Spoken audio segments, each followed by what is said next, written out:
নমস্কার বন্ধুরা, গল্পের কথামালা চ্যানেলে আপনাদের স্বাগত। আজকে আমি শোনাবো প্রফুল্ল রয়ের লেখা আগুন। গল্পটি যদি ভালো লেগে থাকে তবে অবশ্যই সাবস্ক্রাইব করবেন। চিঠিখানা এসেছে সকালের ডাকে। নীল খামের চিঠি, পাওয়া মাত্রই সেটা খুলতে পারেনি সুনীতি।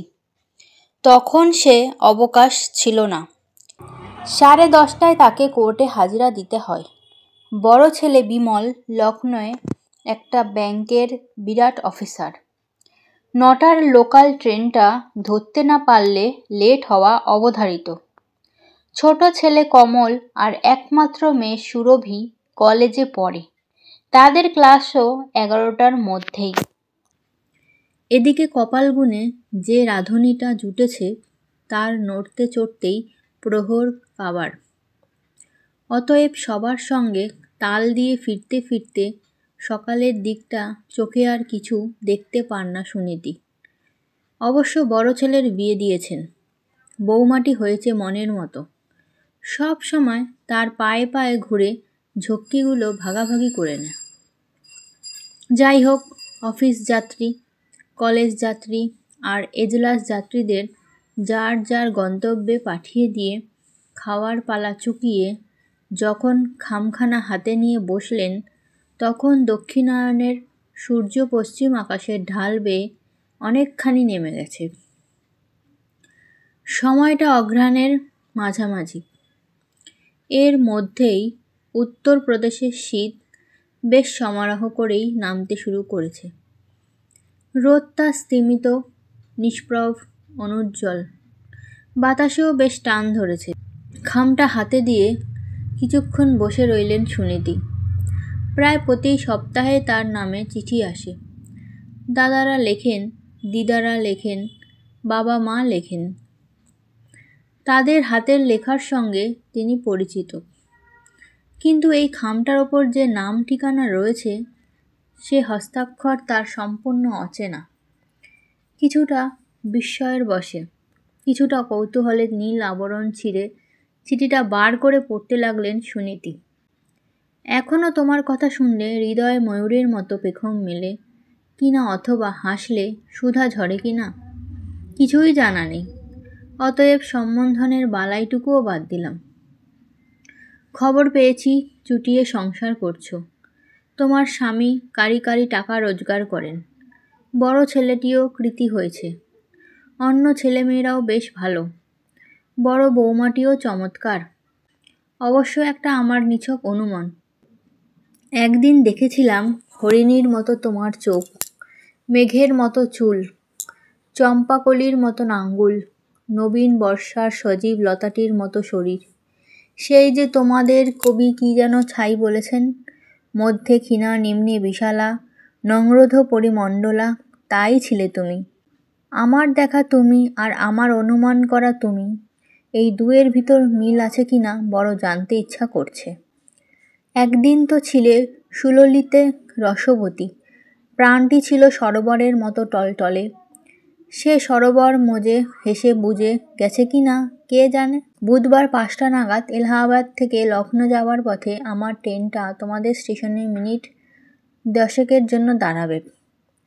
যমুনা পুলিনে কৃষ্ণকানাইয়ের বাঁশি শুনে শ্রী রাধিকে যেমন লোকলজ্জা ভুলে বেরিয়ে আসতো, একদিন আমার ডাকে তুমিও তেমনি আসতে পারতে। আমার সেই মুখের দিন আজ আর আছেন কিনা জানি না। যাই হোক, ইতিতে নামটা দিলাম না। চিনতে পারলে স্টেশনে এসো। চিঠিখানা পড়ে ভ্রু কঞ্চিত করলেন সুনীতি, যার পর নাই বিরক্ত হয়েছেন তিনি। তার চিঠি এলে সবাই খুলে পড়ে। ভাগ্যিস আগে ভাগে কেউ খোলেনি। খুললে কারোর দিকে মুখ তুলে তাকানো যেত না। নাম নেই, তবু পলকেই চেনা গেল। এমন চিঠি একটি মানুষই নিক্ষেপ করতে পারেন, তিনি সোমনাথ। তার মতো মাত্রা জ্ঞানহীন বাচাল চূড়ামণি জগতে আর দ্বিতীয়টি আছে কিনা সন্দেহ। সোমনাথের ওপর বিরক্ত হয়েও হঠাৎ উজান টানে জীবনের পিছন দিকে ফিরলেন সুনীতি এবং মুহূর্তে স্মৃতির ভেতর বিভোর হয়ে গেলেন। এক আত্মার দিন নয়, প্রায় 30 বছর হয়ে গেল। মনে পড়ছে তখন আর তার বিয়ে হয়নি। কলকাতায় বাপের বাড়ি, সেখানেই থাকতেন। বড়দির বিয়ে হয়েছিল হাওড়ায়, মেজদির বর্ধমানে, কিন্তু সেজদির বিয়ে হয়েছিল সুদূর পাঞ্জাবে। চাকরির খাতিরে সেজ জামাইবাবুরা ওখানকার প্রবাসী। বড়দি মেজদির সঙ্গে প্রায় দেখা হতো, কিন্তু সেজদির পক্ষে পাঞ্জাব থেকে যখন তখন আসা সহজ নয়।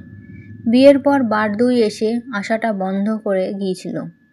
তারপর বছর তিনেক চিঠিপত্র ছাড়া আর যোগাযোগ ছিল না। মনে পড়ছে সেবার বাবার খুব অসুখ। সেজদিকে টেলিগ্রাম করা হয়েছিল। সেজ জামাইবাবু আসতে পারেননি। এক দেওরকে সঙ্গে করে সেজদি চলে এসেছিলেন। সেজদির সেই দেওরটিই সোমনাথ। সেজদিরা এসে পৌঁছাবার প্রায় সঙ্গে সঙ্গে বাবা সুস্থ হয়ে উঠেছিলেন। যাই হোক, এতদিন পর সেজদির আশায় বাড়িতে উৎসব শুরু হয়ে গিয়েছিল। তবে উৎসবের ঘটাটা তার দেওরটিকে নিয়েই বেশি হয়েছিল। সেজদির দেওরটি অর্থাৎ সোমনাথ অসাধারণ কৃতী ছাত্র। সে সময় ইউনিভার্সিটিতে অঙ্কের দুরূহ একটা বিষয় নিয়ে তিনি গবেষণা করছিলেন। দেখতেও চমৎকার, তীক্ষ্ণ নাক, মেদহীন দীর্ঘ শরীর, বুদ্ধিদীপ্ত চোখ, উজ্জ্বল কপাল, স্বর্ণাভ গোত্রী বর্ণ সব মিলিয়ে প্রায় আশ্চর্য সুপুরুষ। এইটুকুই তার পরিচয় নয়, ভালো বাঁশি বাজাতে পারতেন, আবৃত্তি করতে পারতেন সুন্দর। তাছাড়া ছিলেন অত্যন্ত হাসি খুশি, রগুড়ে, আমোদপ্রিয় এবং বোধহয় কিঞ্চিৎ ফাজিলও। এসেই সবাইকে মাতিয়ে দিয়েছিলেন সোমনাথ। মনে পড়ে সবার মতো তার সঙ্গে সোমনাথের পরিচয় করিয়ে দিয়েছিলেন সেজদি। তখন তার কত বয়স, খুব বেশি হলে ৮৮ হবেন।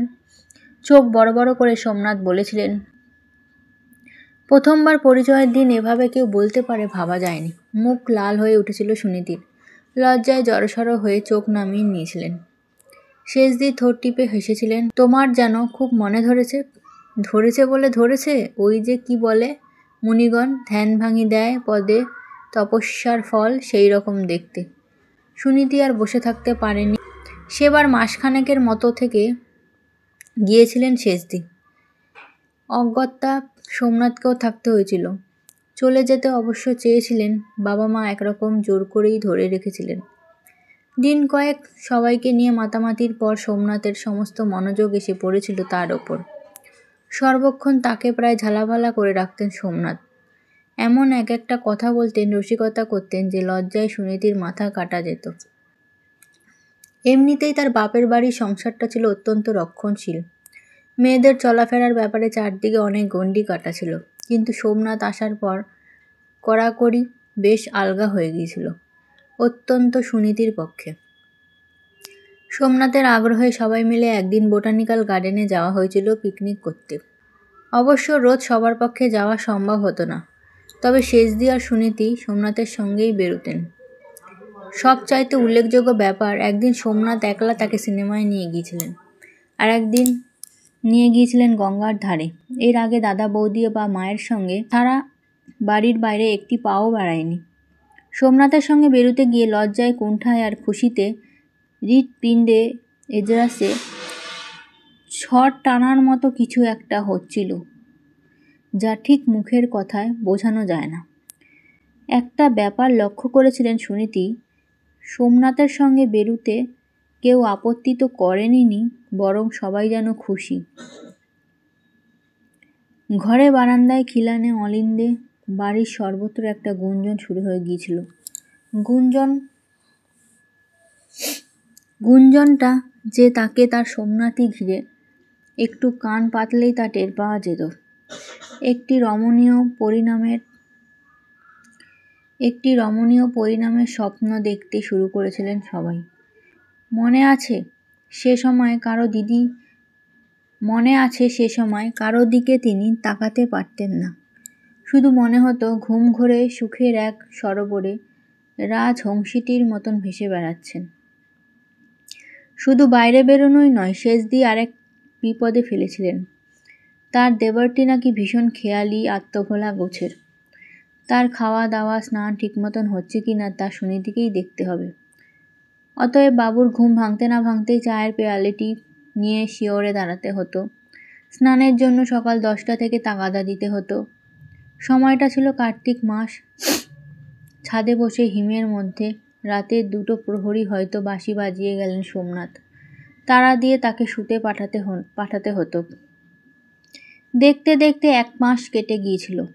একটা মাস বা দীর্ঘ 30টা দিন নয়, মনে হয়েছিল একটা মাত্র নিমেষ।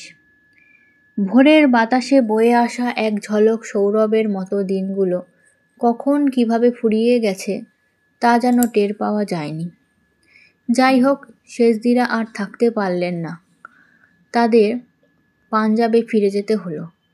মনে আছে যাবার আগের দিন ছাদের নির্ভীত কোণে দাঁড়িয়ে সোমনাথ বলেছিলেন, কাল চলে যাচ্ছি, তবে হৃদয়খানা কলকাতাতেই রেখে গেলাম।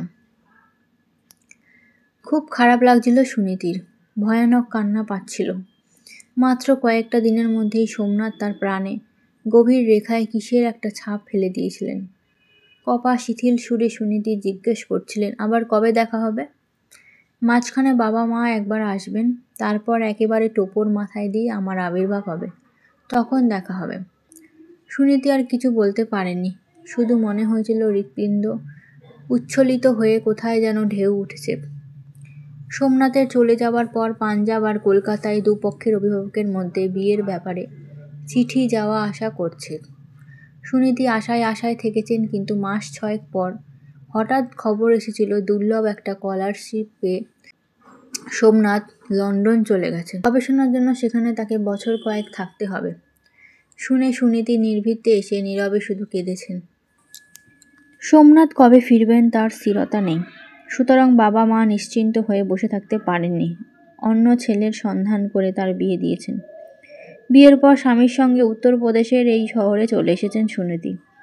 তারপর লম্বা 30টা বছর কেটে গেছে। তখন তিনি পরিপূর্ণ সংসারের মাঝখানে রাজদ্রোণী হয়ে আছেন। সুখ সৌভাগ্য, গাড়ি বাড়ি, পরিতৃপ্তি, কোনো কিছুর অভাব নেই। জীবন তার 2 হাত ভরে অজস্র দিয়েছে। সবাই বলে তিনি গম্ভীর, অসাধারণ ব্যক্তিত্বময়ী। সোমনাথের সঙ্গে জড়ানো সেই মাস নিতান্তই ছেলেমানুষি, অতএব অনাবশ্যক। এই 30টা বছরে একবারও সে কথা তিনি স্মরণ করেননি। সেদিনের স্মৃতিকে প্রশ্রয় দেবার মতন কোনো কারণও খুঁজে পাননি সুনীতি। কাছেই থানা, সেখানকার পেটা ঘড়িতে 3টে বাজল। স্মৃতিভারে বিভোর সুনীতি চমকে উঠে পড়লেন। আজই তো বুধবার। উঠে ঘরের দিকে যেতে যেতে স্থির করলেন স্টেশনে যাবেন। সোমনাথকে বুঝিয়ে দিয়ে আসবেন, এই জাতীয় চিঠি তিনি পছন্দ করেন না। বাচালতা চপলতার জন্য তাকে যথেষ্ট তিরস্কার করবেন। একমাত্র গাড়িখানা নিয়ে স্বামী কোর্টে গেছেন, অতএব টাঙা ডেকে স্টেশনে এলেন সুনীতি। সঙ্গে সঙ্গে ট্রেনটা এসে পড়ল। উন্মুখ হয়ে এদিক সেদিক তাকাতেই ডাকটা কানে এলো, সুনীতি, সুনীতি। চোখ ফেরাতেই সুনীতি দেখতে পেলেন প্রথম শ্রেণীর একটি কামরা থেকে মুখ বাড়িয়ে হাতছানি দিচ্ছেন সোমনাথ। 30 বছর আগের মতনই আছেন তিনি, তেমনই উজ্জ্বল সুদীপ্ত চেহারা, শুধু কিছু চুল সাদা হয়েছে। এরকম ছুটেই গাড়িতে উঠে সোমনাথের মুখোমুখি গিয়ে বসলেন সুনীতি। হাসি হাসি চোখে তাকে তাকালেন সোমনাথ। আমার চিঠি তাহলে পেয়েছিলে? সুনীতি গম্ভীর হতে চেষ্টা করলেন, না পেলে আর এলাম কি করে? তা বটে বলে একটু চুপ করে থেকে সোমনাথ আবার শুরু করলেন, অনেকদিন পর দেখা হলো, তা তুমি কিন্তু সেদিনের মতোই সুন্দরী রসের আগুরি হয়েই আছো। কথাটা মিথ্যে নয়, 3টি ছেলেমেয়ের জননী সুনীতি, কিন্তু দেহে সামান্য একটু ভার পড়া আর কটি চুলের রং বদলে যাওয়া ছাড়া প্রায় অষ্টাদশীর মতোই আছেন। তরল গলায় বললেন, ফাজলামি হচ্ছে? আমি না হয় রসের আগুরি, কিন্তু তুমি তুমি যে নটবরটি হয়ে আছো, খুব জব্দ করলে যা হোক। এরপর এলোমেলো অনেক কথা হলো। তার মধ্য থেকে সুনীতি যেটুকু জানতে পারলেন তা এরকম, সোমনাথ ইদানিং দিল্লিতে সরকারি কলেজের প্রিন্সিপাল বিয়ে করেননি। ভৃত্যতন্ত্রের হাতে নিজের সমস্ত দায়িত্ব ঝোপে তিনি নিশ্চিন্তে আছেন। সব কথা সুনীতি জানতেন না। তার বিয়ের পর থেকে শেষদির সঙ্গে নিয়মিত চিঠি লেখালেখি হচ্ছে। ইচ্ছা করলে অনায়াসেই সে খবর জানতে পারতেন, কিন্তু সঙ্গত কারণেই ইচ্ছা হয়নি। শেষদিও সোমনাথ সম্বন্ধে একেবারে নীরব থেকেছেন। সুনীতি বললেন, তা চিরকুমার ব্রত নিলে যে হঠাৎ? তোমার জন্য। পদপল্লবে তো আর জায়গা দিলে না। সুনীতি বিব্রত বোধ করলেন। প্রসঙ্গ বদলের জন্য তাড়াতাড়ি বললেন, যা আত্মভোলা লোক তুমি, কোনো দিকেই হুঁশ নেই। দুপুরবেলা খেয়েছিলে তো? ওই দেখো, একদম ভুলে গেছি। সোমনাথ হাসলেন। সুনিধি তাড়াতাড়ি প্ল্যাটফর্ম থেকে মিষ্টি আর ফল কিনে সযত্নে সাজিয়ে দিয়ে বললেন, খাও। খেতে খেতে সোমনাথ সুনীতির সংসার সম্পর্কে প্রশ্ন করে করে খবর সংগ্রহ করলেন। তারপর হঠাৎ আড়াই যুগ আগে ফিরে গিয়ে বললেন, বৌদির সঙ্গে কলকাতায় তোমার বাড়ি গিয়ে কটা দিনই কী চমৎকারই না কাটিয়ে এসেছিলাম। মনে পড়ে বোটানিক্যাল গার্ডেনে পিকনিকে গিয়েছিলাম। সুনীতি চোখ নামিয়ে আঙুলে শাড়ির আঁচল এড়াতে লাগলেন। সোমনাথ আবার বললেন, মনে পড়ে তোমাকে নিয়ে জীবন মরণ ছবিখানা দেখতে গিয়েছিলাম। সোমনাথ বলতে লাগলেন, গঙ্গার ধারে দুজনে বেড়াতে বেড়াতে চাঁদ উঠেছিল, তুমি আস্তে আস্তে একখানা গান গেয়েছিলে। সেই সব কথা নিশ্চয়ই তোমার মনে নেই। খুব আছে, খুব আছে, কিন্তু মুখ ফুটে কি করে বলেন সুনীতি। হঠাৎ চোখ তুলে তিনি যেন আবিষ্কার করলেন এই বিকেল 5টাতেই কার্তিকের সন্ধ্যা ঘনতর হয়ে আসছে। হিমেল বাতাস সাই সাই করে বয়ে যাচ্ছে। দেখলেন সামান্য একটা সুতির জামা পরে আছেন সোমনাথ। বললেন, তোমার গরম পোশাক কোথায়? সোমনাথ একটা সুটকেস দেখিয়ে দিলেন। সেটা খুলে কোট বার করে সুনীতি বললেন, পরে ফেলো। পরে পরবো। উফ, ভুলে যাবে, তারপর ঠান্ডা লেগে এক কাণ্ড বাঁধাবে। সোমনাথ খেতে খেতেই কোট পরলেন। সুনীতি বোতাম আটকে দিলেন। কিছুক্ষণ পরে সোমনাথ আবার বললেন, কি আমার কথাগুলো জবাব তত দিলে না? সুনীতি কি বলতে যাচ্ছিলেন সেই সময় বাইরে ট্রেন ছাড়ার প্রথম ঘণ্টি পড়ল। 10টা মিনিট কখন কেটে গেছে কারো খেয়াল নেই। সোমনাথ চকিত হয়ে বললেন, নামো সুনীতি, ট্রেন ছেড়ে দেবে। সুনীতি বললেন, আরে বাবু, নামছি। একটু পরেই দ্বিতীয় ঘণ্টি পড়ল। কাণ্ড জ্ঞানহীন সোমনাথ এবার এক কাণ্ডই করে বসলেন। হাত ধরে সুনীতিকে প্ল্যাটফর্মে নামিয়ে দিলেন। আর সঙ্গে সঙ্গে বিপর্যয়টা ঘটে গেল। অভিমানিনী কিশোরীর মতো নবরুদ্ধ সুরে সুনীতি বললেন, চিরদিন আমাকে দূরে সরিয়েই রাখতে চেয়েছ। সেই দিন বিদেশ চলে গেলে, আজও। তার কথা শেষ না হতে হতেই গার্ডের হুইসেল শোনা গেল।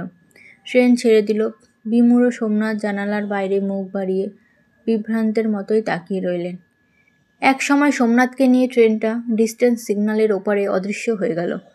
আর তখনই আত্মবিস্মৃতির ঘোরটা কেটে গেল সুনীতি।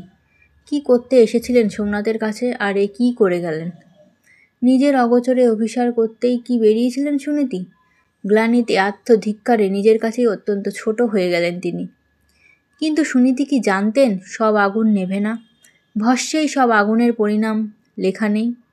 সংসার, সুখ, স্বামী, সন্তান এবং 30টা বছর দিয়ে যে স্ফুলিঙ্গকে তিনি আড়াল করে রেখেছিলেন, কে জানত একটুতেই প্রাণের অতল থেকে ঊর্ধ্বমুখ শিখার মতো তা বেরিয়ে আসবে।